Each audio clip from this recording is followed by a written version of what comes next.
커피는 인체에 해롭다는 말이 많습니다. 커피의 주요 성분인 카페인을 너무 많이 섭취하게 되면 두통, 손떨림, 심박수 증가, 구토 같은 카페인 쇼크가 발생하고 이런 카페인 쇼크 증상으로 심하면 사망에까지 이를 수 있기 때문입니다. 그런데 과연 커피가 우리 몸에 해롭기만 할까요? 흔히 커피가 발암물질이라고 알고 계시는데요. 실제로 커피에는 발암물질이 들어있을 확률이 높습니다. 하지만 오징어 약사는 매일 커피를 마십니다.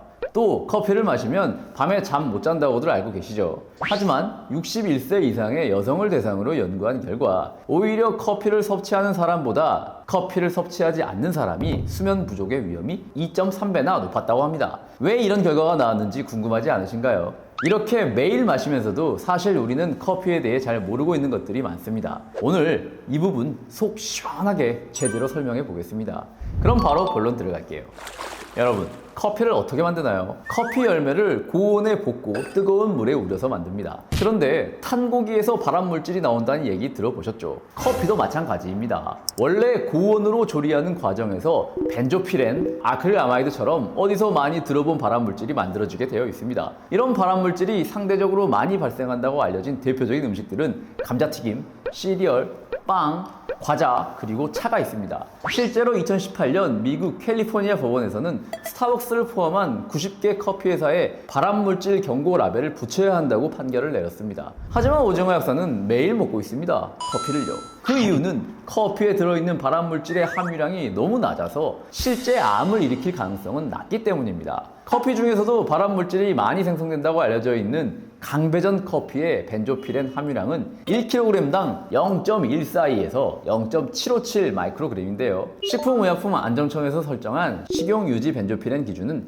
1kg당 2 마이크로그램입니다. 이 정도 수치면 굉장히 안전한 편이라 볼 수 있겠습니다. 게다가 국제암연구기관에서는 2016년 커피의 발암물질 등급을 발암 가능성이 있는 등급인 그룹 2B에서 발암물질로 분류할 수 없는 등급인 그룹 3으로 조정했습니다. 거기에 2018년 커피 회사에 발암물질 경고 라벨을 붙여야 한다고 판결을 내렸던 미국 캘리포니아 법원에서도 2020년 최종 판결에서는 커피에 있는 아크릴아마이드가 암을 유발하지 않는다는 쪽에 힘을 실어주며 끝났고요. 한마디로 요약하자면 커피에 발암물질이 들어있을 수는 있지만 커피 속 발암물질이 실제로 암을 유발할 확률은 매우 낮다입니다. 2024년에 흥미로운 연구가 하나 있었습니다. 네덜란드의 암스테르담 자유대학교 마가릿 울토프 교수팀이 61세에서 101세 사이의 남녀 1256명을 대상으로 카페인 섭취와 수면에 대한 실험을 진행했는데요. 61세 이상의 여성들의 경우 카페인을 섭취하지 않은 쪽이 오히려 수면장애가 있을 확률이 높았다는 겁니다. 하지만 여기서 한 가지 알려드리고 싶은 것이 이런 연구 결과만 보고 61세 이상 여성은 카페인 먹어야 잠을 더 잘 잔다,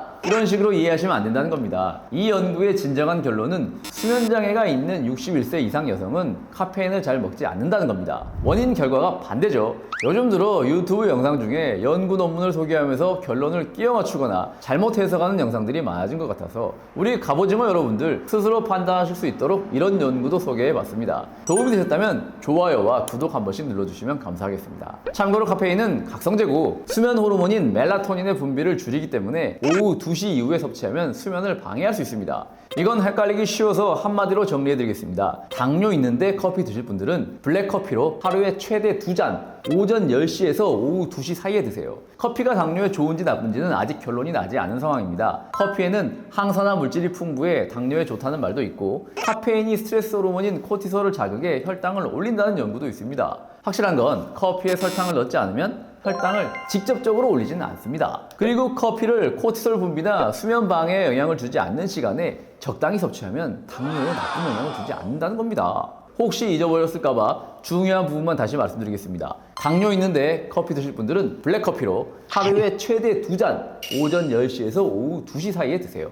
네, 블랙커피는 다이어트에 도움이 됩니다. 2019년에 카페인과 체중 감량에 대한 연구들을 분석한 분석 논문에서 카페인 섭취가 체중, BMI, 체지방 감소에 도움이 될 수 있다고 결론 내렸습니다. 특히 운동 전에 커피를 마시면 다이어트에 크게 도움이 되는데요. 카페인이 신진대사를 활성화시켜 운동의 효율을 높이고 칼로리 소모량을 더 늘려주기 때문입니다. 하지만 한 가지 주의사항이 있습니다. 설탕, 우유, 프림 같은 첨가물이 들어가 있지 않은 블랙커피만 도움이 된다는 겁니다. 첨가물이 들어간 커피는 생각보다 칼로리가 꽤 나가기 때문에 다이어트에 도움이 되기는커녕 그냥 살만 찌는 역효과가 생길 수 있습니다. 커피랑 영양제는 2시간 정도 간격을 띄우고 드세요. 커피랑 영양제 같이 먹는다고 배가 아프다거나 큰일이 나는 건 아니지만 카페인은 이뇨작용이 있어 수용성 영양소를 빠르게 배출시키고 미네랄 흡수를 방해합니다. 영양소를 따로 보충하려고 영양제를 먹는 건데 굳이 영양소 흡수를 방해하는 커피를 함께 드실 필요는 없습니다. 결론부터 말씀드리자면 너무 걱정 안 하셔도 됩니다. 물론 커피의 경우 색소인 탄닌 성분이 치아 표면의 미세한 구멍으로 들어가 치아 안쪽 층에 착색을 일으키긴 합니다. 그런데 탄닌은 호두나 감 같은 일반적인 음식에도 많이 들어있는 성분입니다. 우리가 먹는 대부분의 음식에는 이렇게 천연 색소 성분이 들어있어 치아에 착색이 발생할 수 있습니다. 실제로 커피보다는 라면이나 김치찌개가 치아를 더 노랗게 만들 확률이 높고요. 치아 착색을 피하려면 그냥 물이나 식이섬유만 드셔야 합니다. 그나마 착색을 최소화하기 위해서는 커피를 살짝 식혀서 드시거나 먹고 나서 바로 양치하고 양치가 힘들면 물로 헹구기라도 하시면 됩니다. 그래도 치아를 가장 노랗게 만드는 음식을 하나 알려드리자면 카레는 좀 조심해서 드시는 게 좋습니다. 카레의 노란 색소인 커큐민은 상당히 착색이 잘 되는 편이거든요.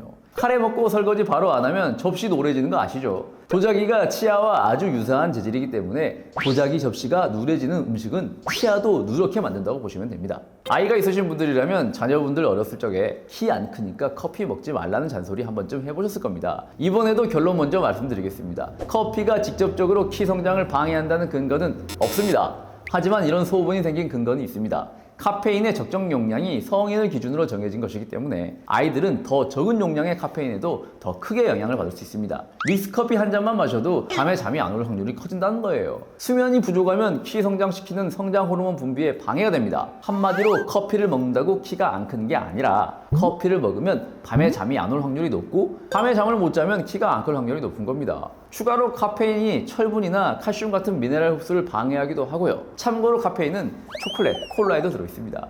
그런데 초콜릿이나 콜라가 커피보다 카페인 함량은 더 적어도 사실 키 성장에는 더 안 좋은 영향을 미칠 수 있는데요. 초콜릿이나 콜라에는 당이 많이 들어있어 많이 먹으면 비만이 되기 쉽잖아요. 소화 비만은 성호르몬 분비를 촉진해 성장을 빨리 끝나게 만듭니다. 따라서 자녀분께서 키가 크지 않을까봐 걱정이 되신다면 커피보다는 초콜릿이나 콜라를 너무 많이 먹지 않게 하는 게 더 효과적입니다.